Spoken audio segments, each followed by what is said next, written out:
Les étapes de la descente en incarnation et le retour à la maison. Ce texte présenté dans cette vidéo a été tiré d'une manière super synthétique de ce livre PDF, des Tangible Structure of the Soul d'Ashaya Nadine, qu'on peut trouver un peu difficilement quand même sur Internet, sur un site de WordPress. Donc, pour ceux qui lisent ou ils comprennent l'anglais, bah, vous pouvez aller regarder sur Internet le PDF disponible pour la lecture parce que j'ai cherché le livre en format papier et il est introuvable. Alors, on commence avec la question fatidique. Qui êtes-vous? Êtes-vous votre nom, votre profession? Et surtout, ne croyez rien de ce que je vais vous dire tout le long de cette vidéo avant d'avoir vraiment étudié les détails qui se cachent derrière tout cela.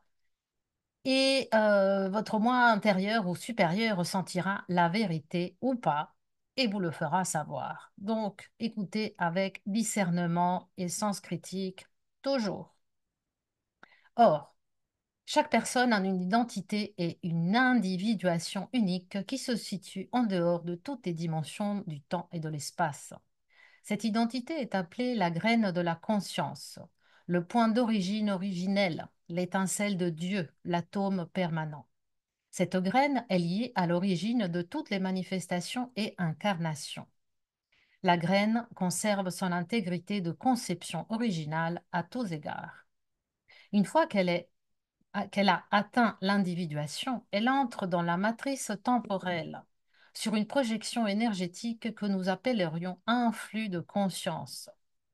Ce flux de conscience représente une signature spécifique d'énergie, c'est-à-dire des unités électrotonales de conscience qui conservent l'identité originale établie dans la graine originale de conscience ou atome permanent.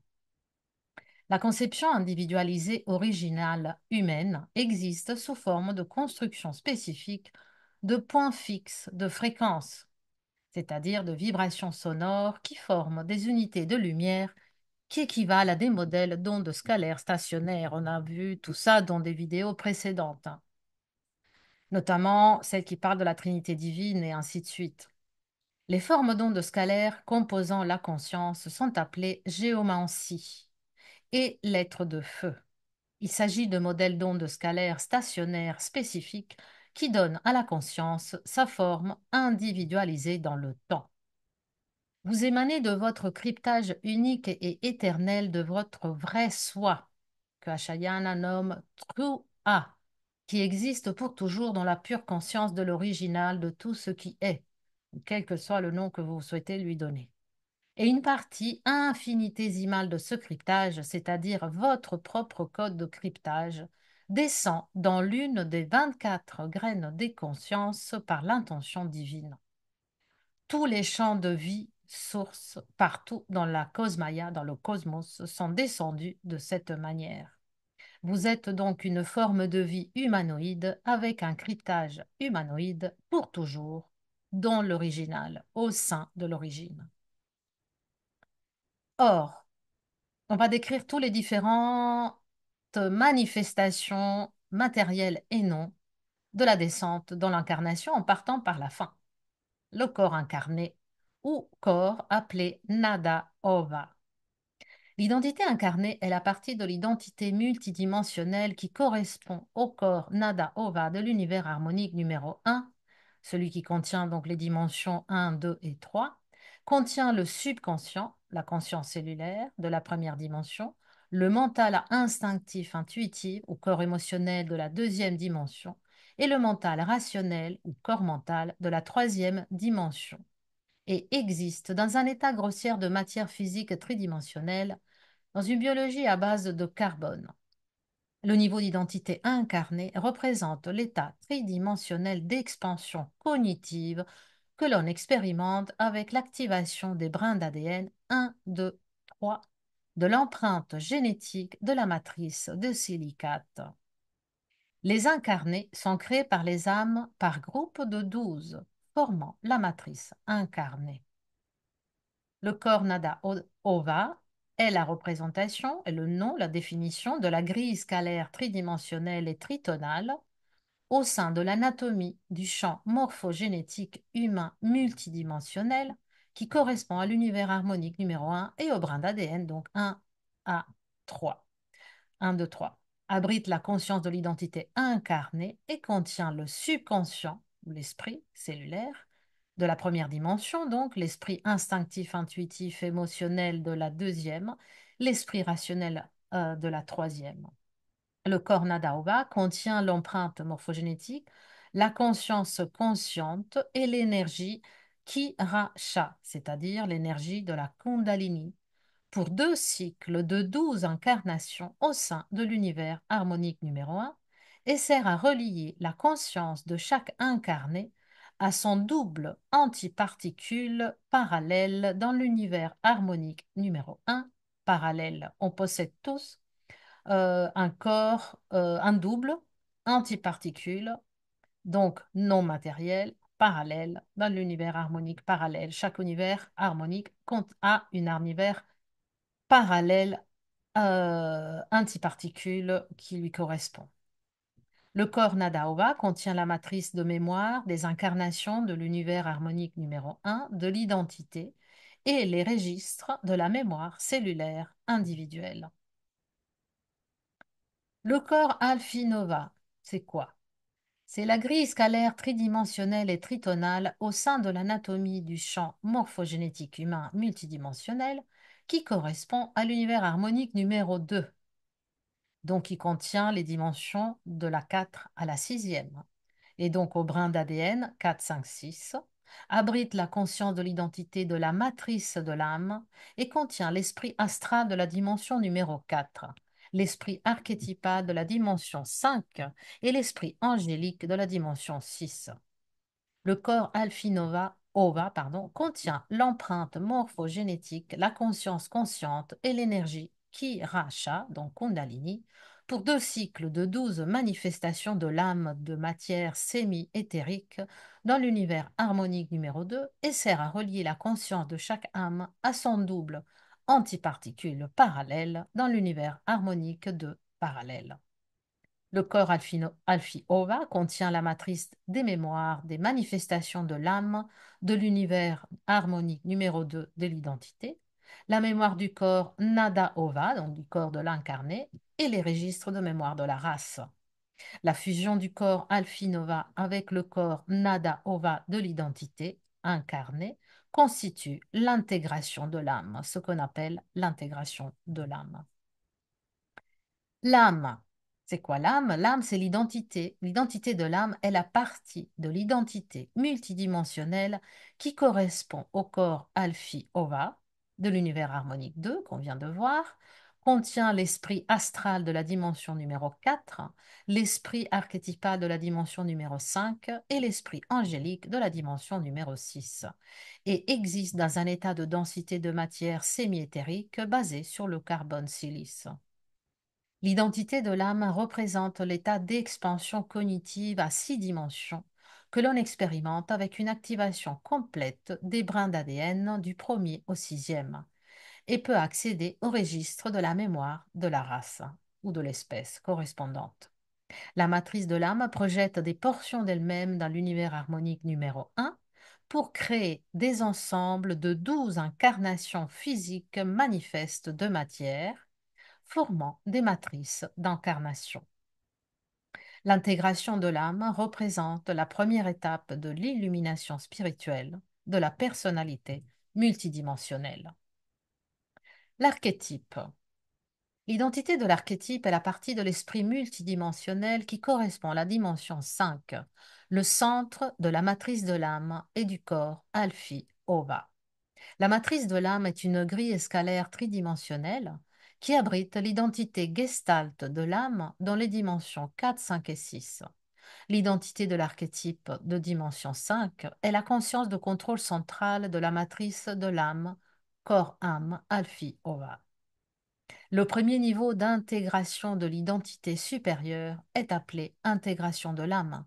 le processus par lequel le corps alpha-ova de l'identité de l'âme fusionne à travers le champ bioénergétique et l'ADN avec les corps nada-ova de l'identité incarnée. En ancrant l'archétype pour accélérer le processus d'intégration de l'âme, la grille scalaire de l'identité de l'archétype de la cinquième dimension est progressivement amenée à fusionner avec le corps émotionnel de la deuxième dimension, ce qui réaligne les distorsions dans le corps astral de la quatrième dimension, donc le corps mental de la troisième et le corps émotionnel de la deuxième, et en même temps les fréquences de l'archétype, donc de la cinquième D, se déplacent à travers les grilles scalaires, les chakras et les brins d'ADN correspondant aux champs morphogénétiques de la quatrième, troisième et deuxième dimension. L'ancrage de l'archétype imprime le champ morphogénétique personnel avec le modèle réaligné des brins d'ADN du premier au sixième. Son activation déclenche le processus de manifestation donc des brins d'ADN du premier au sixième dans le code génétique opérationnel, permettant un éveil de la conscience de l'identité de la matrice de l'âme au sein de l'identité incarnée. Au fur et à mesure que les distorsions dans le corps Nada-Ova de l'incarné des dimensions 1, 2, 3 sont purgées par l'entrée des fréquences de l'archétype de la cinquième dimension, le processus de fusion des deux corps Alphi-Ova de l'âme de dimension 4, 5, 6 et le corps Nada-Ova est accéléré. Cela déclenche la fusion du corps éthérique et de la conscience corporelle avec le corps astral et la conscience de quatrième dimension, la fusion du corps angélique et de la conscience de sixième dimension avec le corps mental et la conscience de la troisième. L'intégration complète de l'âme, c'est-à-dire la fusion du corps Nada-Ova de l'incarné avec le corps Alphi-Ova de la matrice de l'âme, amplifie l'identité incarnée d'une conscience tridimensionnelle à une conscience à six dimensions, activant les brins d'ADN dormants du 4 à 6, grâce auxquels l'incarné devient une âme pleinement incarnée. Une âme pleinement incarnée a un champ perceptif à six dimensions, une mémoire de réincarnation en expansion progressive et est capable d'expérimenter la clairvoyance, la clairaudience et la projection astrale consciente en six dimensions, ainsi que la bilocation dans deux univers harmoniques. Le passage successif, c'est le passage vers la surâme ou le corps Becha Ova. L'identité de la surâme est la partie de l'identité multidimensionnelle qui correspond au corps Becha Ova de l'univers harmonique numéro 3, donc qui contient les dimensions 7, 8 et 9. Il contient l'esprit appelé kétérique de la septième dimension, l'esprit monadique de la huitième dimension et l'esprit kériatrique de la neuvième dimension. Il existe dans un état de densité de matière éthérique à base de silice.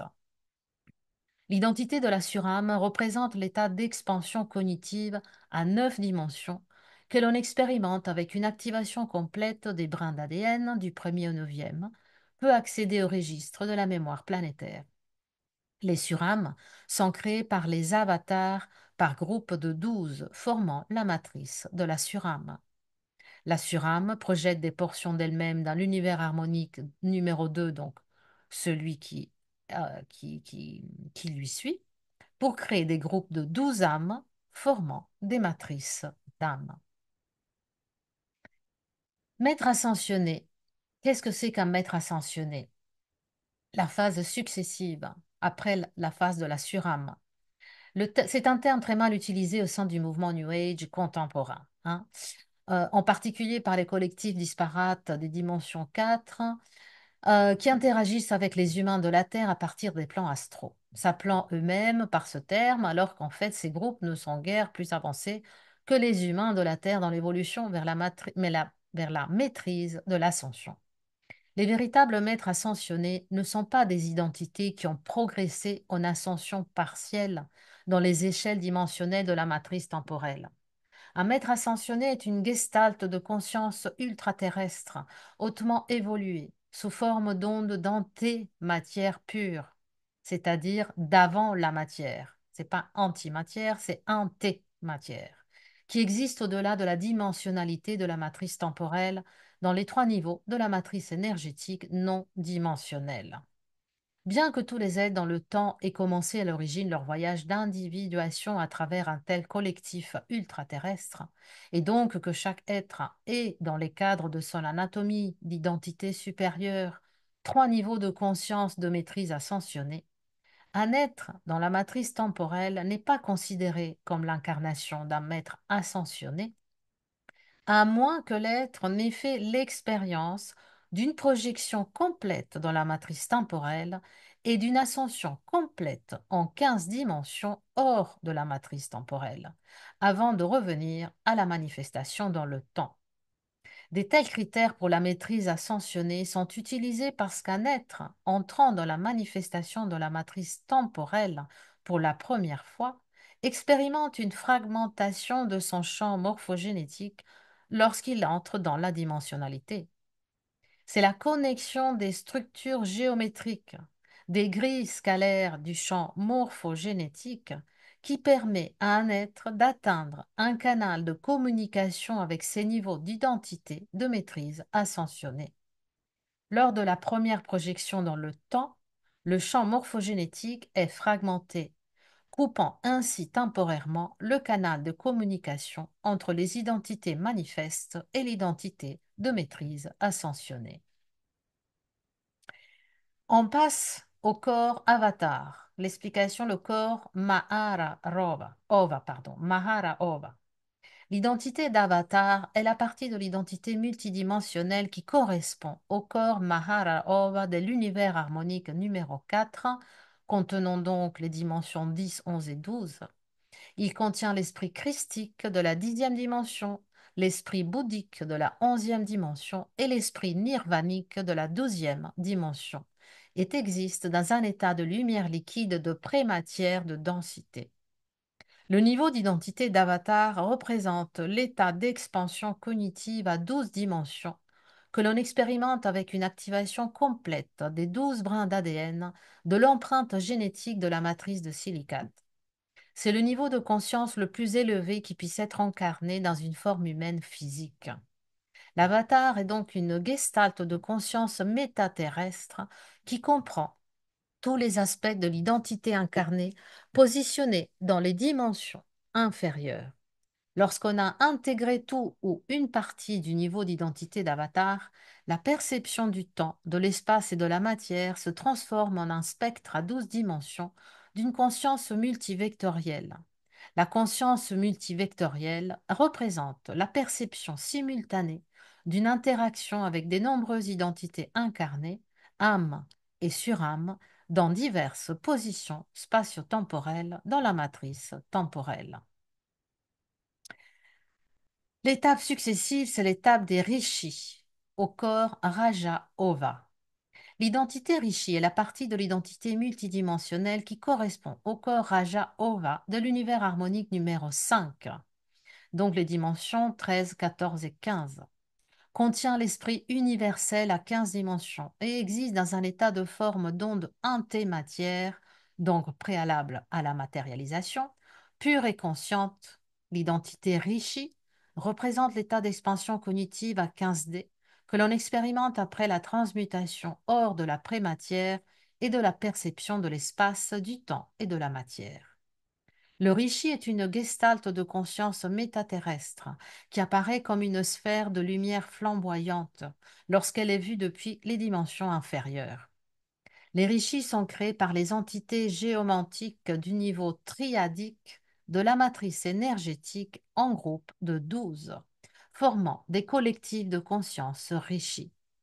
Chaque rishi projette des portions de lui-même dans l'univers harmonique numéro 4, donc les dimensions 10, 11 et 12, pour créer des groupes de 12 gestaltes de conscience avatar.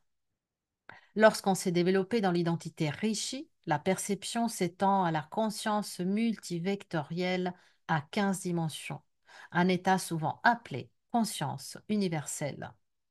Le collectif de conscience Rishi peut accéder au registre de la mémoire universelle et est capable de se déplacer dans la matrice énergétique. Et le corps Aja-Ova, c'est quoi? Il contient donc les codes morphogénétiques de la 13e à la 15e dimension, qui n'a pas d'équivalent d'ADN puisqu'il n'est pas matérialisé dans un corps, abrite la conscience de la gestalt d'identité Rishi et contient l'esprit conscient universel des dimensions de la 13 à la 15e. Le corps Raja Ova contient l'empreinte morphogénétique, la conscience consciente et l'énergie Ki-Racha, Kundalini, pour 2 cycles de 12 collectifs de conscience Rishi anté-matière dans l'univers harmonique 5 et sert à relier chaque Rishi à son double antiparticule parallèle dans l'univers harmonique de dimension 5 parallèle. Le corps Raja Ova contient la matrice de mémoire des manifestations Rishi de l'univers harmonique numéro 5, la mémoire de tous les corps Ova inférieurs et les registres de la mémoire universelle. Le corps Raja Ova correspond au chakra et au niveau du champ aurique 13, 14 et 15, ne se traduit pas par des brins d'ADN manifestes et ne peut pas s'intégrer complètement. L'identité de la Gestalt, c'est quoi quand on parle de Gestalt? C'est une identité formée de plusieurs identités plus petites dont la conscience est supérieure à la somme des parties. La structure primordiale de l'individuation de l'identité à partir de la source se produit dans le processus de création, dite en escalier. Dans la formation des êtres manifestes, les gestals d'identité sont formés en ensemble exponentiel de 12.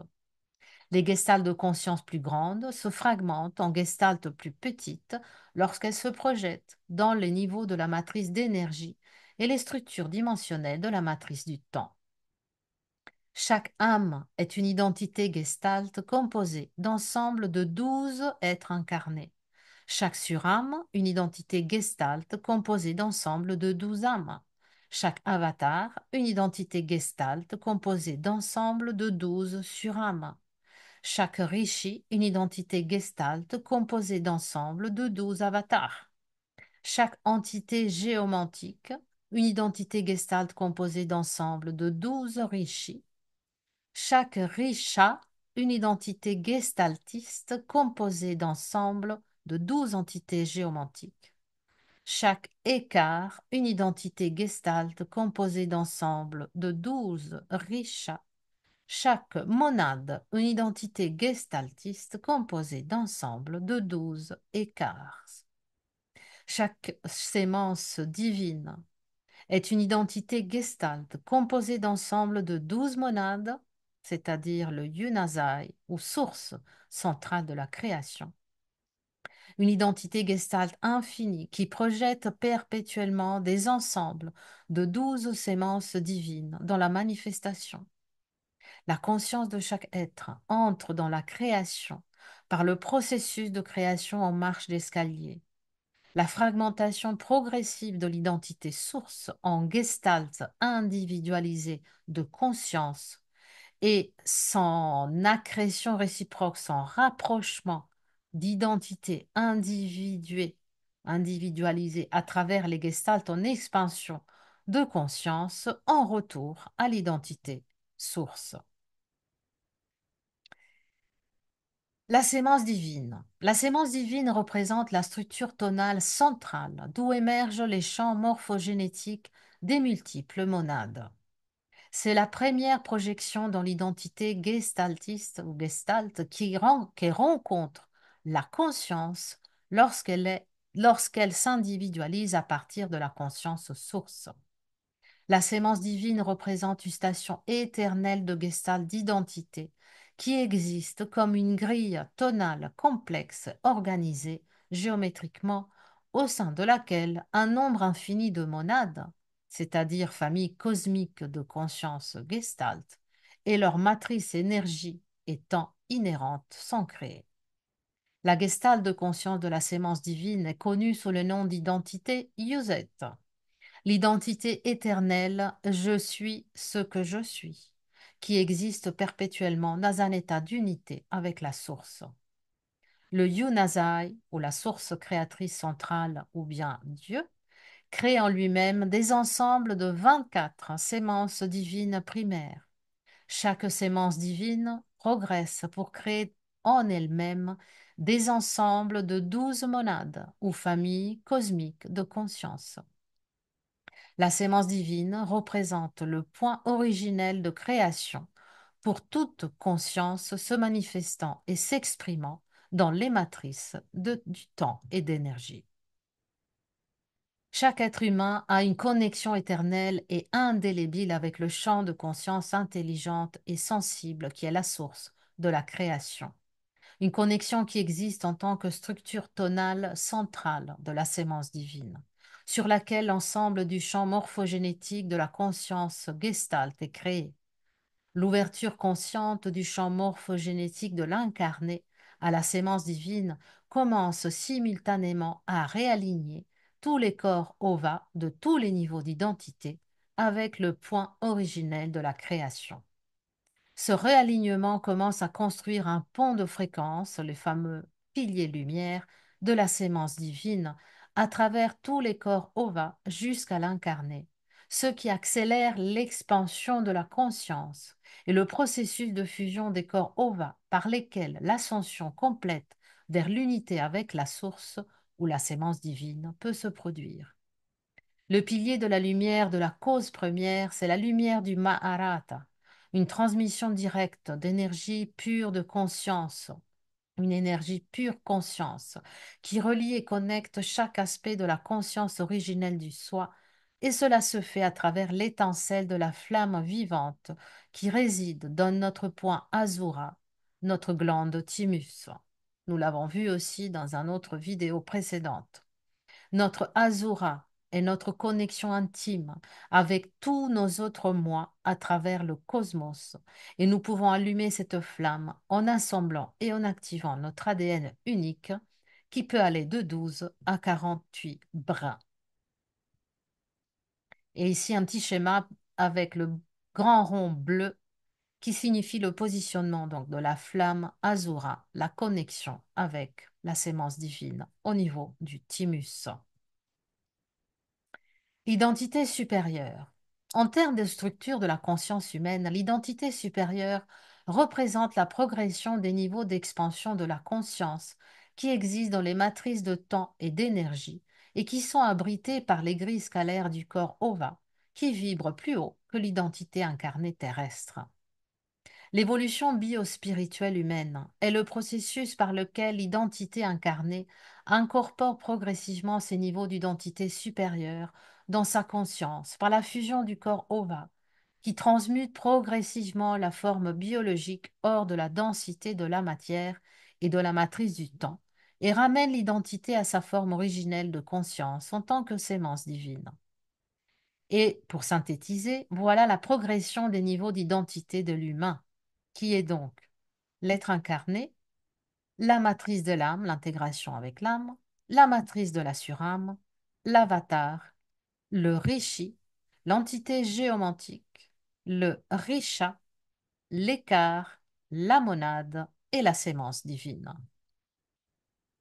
Et un autre schéma pour visualiser encore mieux le positionnement des différentes dimensions dans les différents univers harmoniques, du premier, donc 1, 3, qu'on voit ici, où nous nous situons actuellement, jusqu'au dernier, 13 au 15e, et le nom des différents corps en fonction des différents univers où on se trouve. Et un schéma, je vous propose de faire une pause peut-être pour comprendre les schémas que je vous ai déjà présentés, correspondant aux différentes étapes dimensionnelles d'évolution de l'ADN et la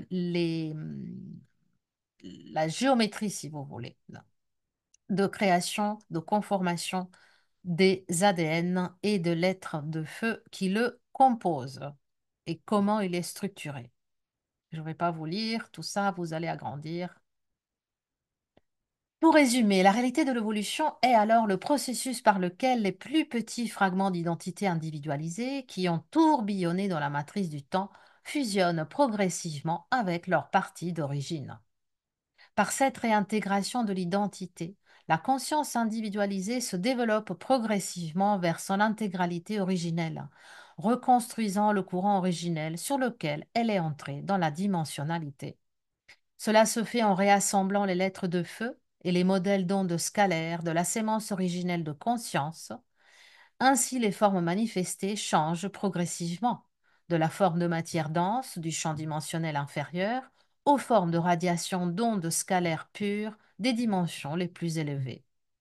Lorsque l'identité originelle a été réassemblée, la conscience sensible s'étend alors au-delà de la matrice du temps, retournant à sa forme originelle en tant que conscience sémence sensible existant en co-création d'unité avec la source divine. C'est le lieu de la véritable maîtrise ascensionnée. Si une identité est séparée de son courant de conscience originelle, elle ne peut plus puiser directement la substance vitale de la source divine. Cela ne peut se faire que par la connexion de l'identité à la graine de conscience. L'identité devient donc finie par nature, piégée dans le temps, perpétuant son existence en puisant indirectement la force vitale d'autres formes de vie qui possèdent encore une connexion à leur graine de conscience.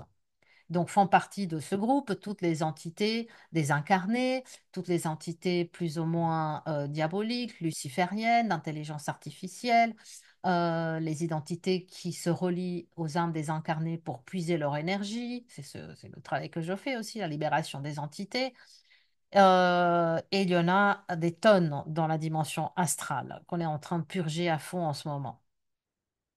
Finalement, ces identités finies perdent leur capacité à maintenir la lettre de feu originelle de leur propre individuation et se fragmentent davantage dans le temps, devenant finalement des unités de conscience indifférenciées au sein des structures énergétiques des champs dimensionnels.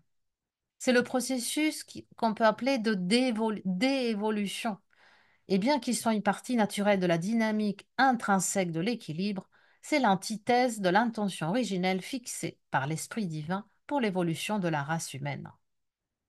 Aucun être n'est jamais séparé de la source divine, simplement parce que toute énergie est une manifestation de la conscience de Dieu et que toute manifestation a lieu dans les limites de l'Esprit divin. La différence entre évolution et déévolution devient donc une question de différence entre l'expérience ou la non-expérience du divin ou de la connaissance de la conscience divine. Le modèle de déévolution conduit donc à la fragmentation de l'identité et à la perte de la connaissance de la conscience de Dieu, tout en restant une conscience inconsciente et non ordonnée, disons désordonnée, en Dieu. Le chemin de l'évolution peut alors être considéré comme l'expansion progressive vers une conscience active et une participation à l'identité divine. Les identités dans la matrice du temps, quelle que soit la quantité de distorsion dans leur connexion au flux de conscience originel, distorsion dans la structure de l'ADN et des circuits, distorsion au niveau des chakras, distorsion au niveau des charges émotionnelles, etc., possèdent au moins un fragment minuscule de la graine originelle de la conscience, un fragment de la conception de l'onde scalaire de la lettre de feu originale qui les reliait à l'origine à la source divine. Ce fragment est appelé l'étincelle de la flamme vivante, et il contient en lui-même le potentiel de régénérer la conception de la lettre de feu originale de la graine. Cette régénération n'est pas un processus simple, on sait tous, qui se produit du jour au lendemain. Il peut prendre de nombreuses incarnations et cycles dans la matrice du temps pour s'achever. Mais reconstituer la connexion de l'incarné à son flux de conscience originel par la régénération des lettres de feu originales selon des bons schémas vaut bien l'effort. Et il y a plein d'outils pour cela. Je travaille régulièrement en séance individuelle et de groupe pour justement neutraliser, réparer, transformer. Mais il y en a plein d'autres outils. Chacun est appelé vers l'outil qui lui parle le plus, bien évidemment, mais c'est un travail fondamental. Cela promet l'accomplissement du destin évolutif individuel, le retour à la splendeur originelle d'une force co-créatrice sensible au sein du cœur de l'Esprit divin.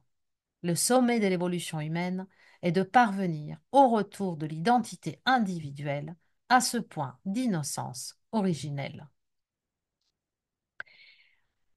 Et un petit aparté concernant les sémences divines Melchizedek dont j'ai déjà parlé, hein, les sémences des indigos, dont j'ai publié 2 vidéos à ce sujet.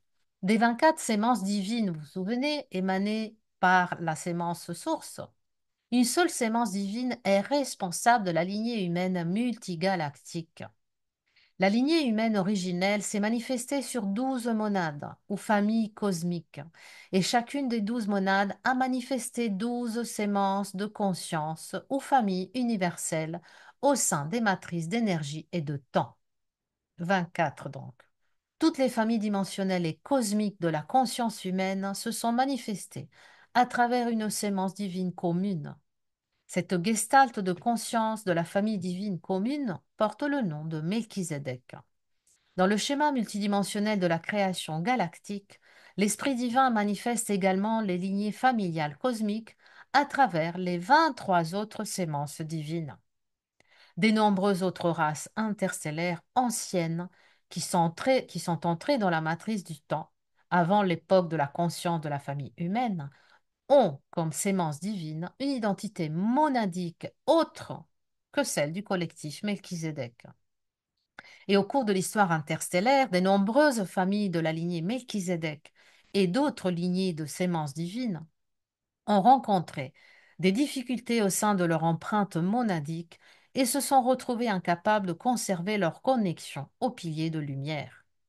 Les distorsions dans les structures géométriques de leur champ morphogénétique ont rendu leur corps incapable de fusionner, une condition qui maintient la conscience piégée dans le temps, incapable d'atteindre une pleine expansion vers l'unité avec Dieu.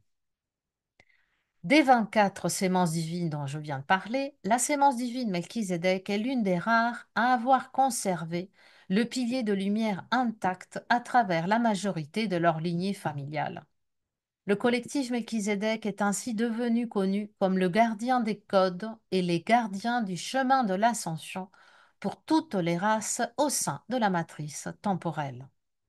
La lignée humaine turanésienne, vous vous souvenez, on avait parlé de les Touranésiens, ce qui est une des manifestations, donc première manifestation du champ morphogénétique humain, est l'une des manifestations de la sémence divine Melchizedek. Et elle a été créée pour fonctionner comme un vaisseau à travers lequel les races interstellaires piégées dans le temps pourraient réévoluer vers l'unité avec l'Esprit divin. La plupart des êtres incarnés aujourd'hui sous forme humaine n'ont pas commencé leur voyage dans le temps avec l'empreinte humaine. La plupart des humains d'aujourd'hui étaient à l'origine une conscience qui s'est manifestée sous une forme autre qu'humaine, émergeant de l'une de 23 autres sémences ou familles divines originelles. Au début de la création humaine, ces autres familles de conscience ont été scindées dans les lignées génétiques et morphogénétiques humaines afin qu'elles puissent réévoluer à travers la sémence divine Melchizedek. Ce processus de fusion d'une famille de conscience dans une autre famille de conscience est appelé transplantation de matrice haute. Et la sémence divine Melchizedek a servi de matrice haute pour l'ascension de nombreuses races interstellaires. La plupart des humains possèdent d'autres souvenirs de réincarnation que ceux des humains, mais dans leur subconscient.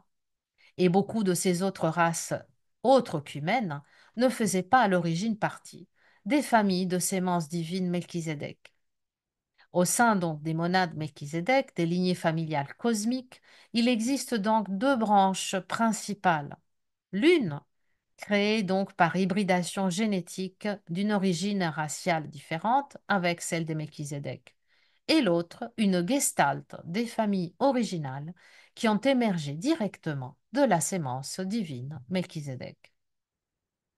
Ces lignées familiales originales de la sémence donc Melchizedek sont appelées le cloître Melchizedek. Lorsqu'un être terrestre incarné commence à activer la sémence divine, il appelle à la manifestation dans son code génétique et dans la conscience les grilles scalaires de sa propre monade ou de sa famille cosmique ou de sa sémence divine sur lesquels sa famille s'est manifestée à l'origine. Il commence donc à construire le pilier de lumière pour son soi à partir de sa sémence divine respective.